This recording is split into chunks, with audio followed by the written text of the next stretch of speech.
Hey everyone, this is Lauren from Otter Valley Railroad. I want to welcome the YouTubers and Facebook and give you kind of a layout update. So, currently in the process of doing our bench work here.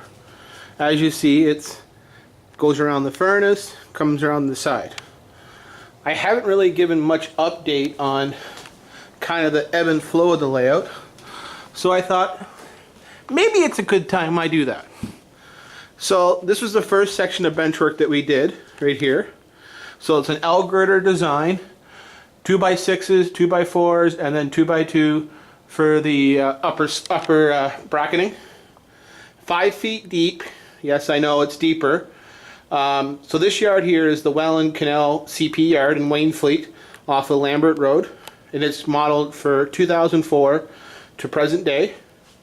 So this yard here is 25 feet long and just over 5 feet. I think it's 54 inches, I think it was, if not 62 in spots. It's designed to wrap around the electrical box as well as the A-track, and then it starts to make a cut here to go into feeder. So part of the track network down in Niagara is feeder connecting in with Wainfleet Yard and CP, as illustrated here in the Google Earth pictures. I've been using a lot of the Google Earth pictures to try to help represent kind of the track plan, the lay of the land. Here's Lambert Road as it's leaving Welland here.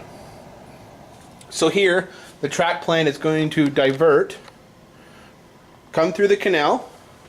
So the canal is going to run right along here. Okay. I've got the canal marked out for this space here. It's going to be about 2.5 feet wide by 8 feet. Hopefully with a boat.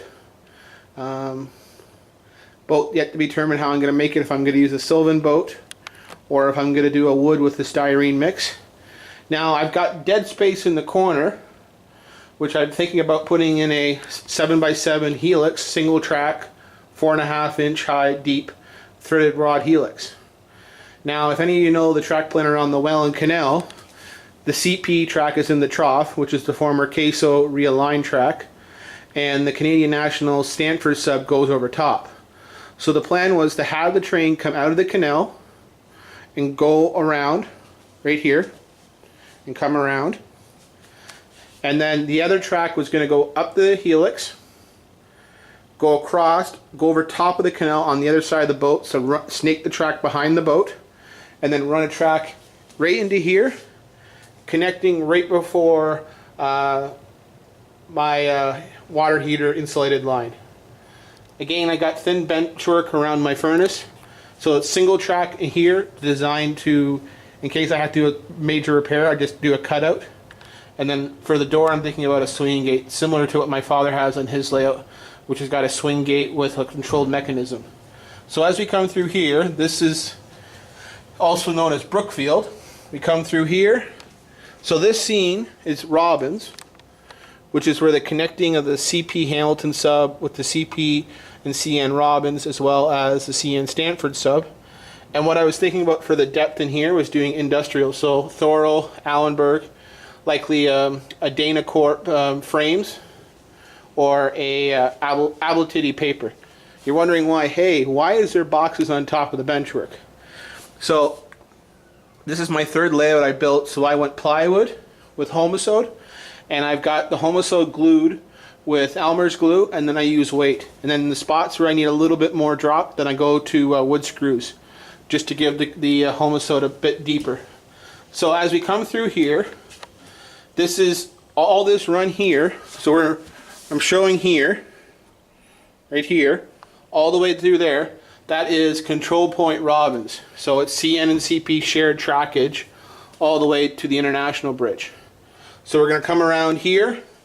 This is the village of Stevensville.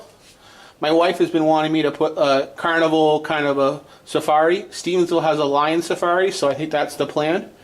And then this big section here is 4 feet deep, and it runs just under 32 feet long. This is going to be the town of Fort Erie. So we're going to have control point Duff, the lumberyard, the scrap, the Fort Erie Niagara Railway Museum, all the interchange tracks, as well as probably like a couple of the handful decommissioned engine and locomotive facility buildings.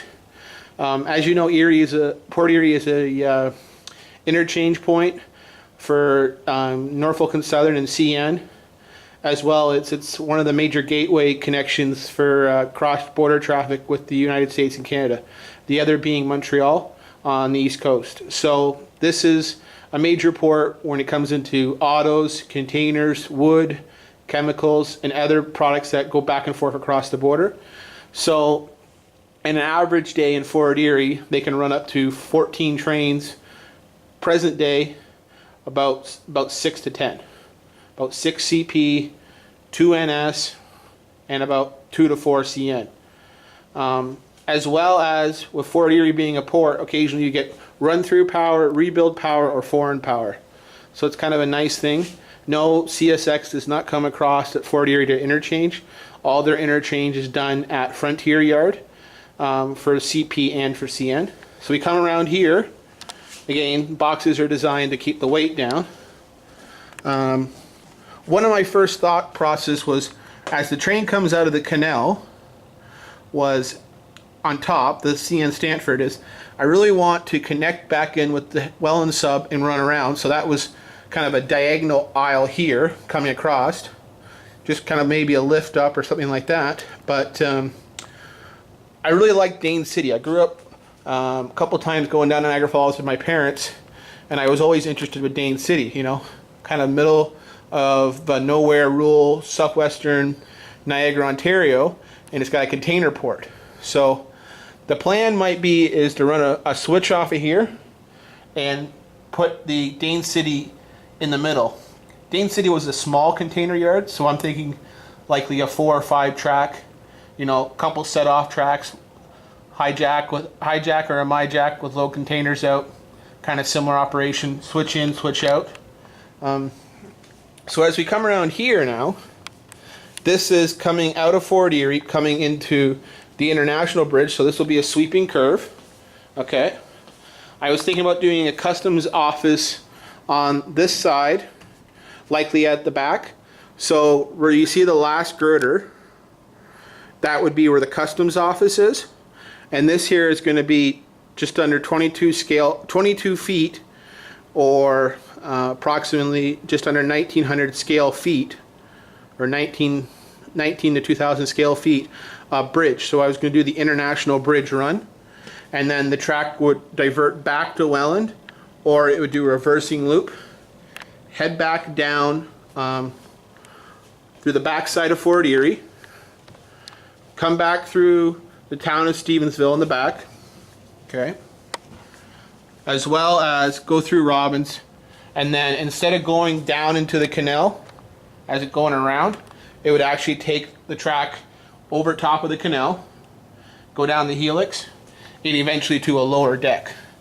The lower deck I was thinking was putting ideally in the middle here. This is just under 8 feet wide, which would be ideal for, you know, you could have a inbound and outbound track at the base towards the wall, and then you could have a turntable here, and then you could have all the power on the outside. But I will probably do the lower deck once the upper deck track work and wiring is done, as in it, because it's not going to be that friendly to do the lower deck with an L-girder design. My other thought was underneath the Welland yard was to put kind of a South Buffalo industrial steel kind of feel. Maybe some of the old stamping plants like a Woodlawn, or potentially some of the old Bethlehem facilities. You're probably thinking, why did I focus on this modeling? So one of my first rail fanning camping trips with my dad, we went down to Robbins, and it was one of the only spots in the Niagara where you had to camp to get most of the traffic, because it was a lot of 10 o'clock at night to 10 in the morning trains. So instead of sleeping, we generally just watched trains from the campsite, and then saw trains early in the morning. So CP trains going to Bennington, going to Toronto, Buffalo, even some late Philly trains, as well as some through trains like the Buffalo to Windsor trains, as well as a lot of the CN Mac to Fort Erie, Mac to Port Rob. Port Rob transfers across to South Buffalo, to Bison, and to Frontier Yard. As well as it helps me still model the Buffalo to St. Thomas Ford train. My father spending almost 26 years of his life at the Ford facility in St. Thomas, I want to model a piece of that history. I had worked there 2 summers as a summer student when I was in university, and the plant and the operation and Norfolk and Southern kind of dear to my heart. It was one of the first trains I ever saw as a kid. Growing up just outside of Elmer, we were playing baseball in Corinth, and something about seeing a black locomotive with a horse head on it in high hood with auto racks was just awesome. At the time, that would have been the Cayuga sub going through Corinth. So this is 1992, 1993. So again, long time ago, but you know, that was one of the things was always neat if you ever saw a Norfolk and Southern train, Tillsonburg or Elmer or Corinth, especially visiting relatives or going to town. You know, I've always liked it. I'm planning on doing kind of bi-monthly, monthly updates as more progress happens. The goal is to have the bulk of the bench work done before the 1st of December, so I'm not dealing with winter or storing materials in my garage, and starting to lay track and wiring in December, January, and February. The code I'm going to go with is code 83 Pico, and I'm going to use Aney switch machines. They're small servos, and they have the hardware for hooking it up for DCC wise. I've yet to make a decision on the final DCC system. I am interested in the new ecosystem from ESU, but I'm likely going to go with an NCE 10 amp radio. But I'm thinking about the ecosystem.